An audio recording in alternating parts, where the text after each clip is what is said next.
when you're doing a half kneeling hip flexor stretch, especially postpartum, there's a few key things that I want you to think about.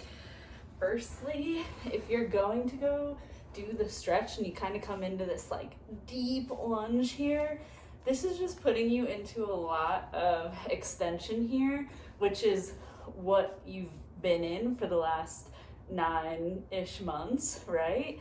And so it's not really stretching what you think it's stretching, even though you feel a nice stretch in the front.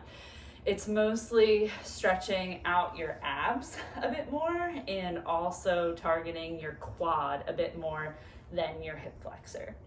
So what we want to do, instead of being in that deep lunge position, you want to come and do a little bit of a pelvic tilt forward.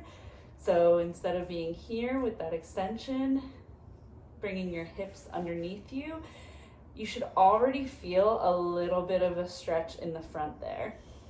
And then keeping that tilt, you can just come forward a little bit more.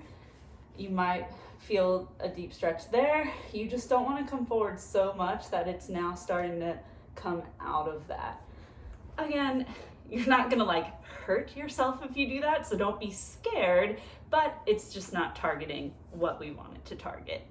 The other thing is, especially really early postpartum, like if you're in that 1 to 3 week period, all these stretches and mobilities that you're doing, we want them to be a light stretch. So I don't want you like cranking into that super deep stretch, especially anything in the pelvic region, because if you crank into something really strong, really deep of a stretch, sometimes that can trigger your brain and nervous system to be like, I'm trying to heal and all of a sudden I'm getting a big pull, like we need to tighten up and protect her, right?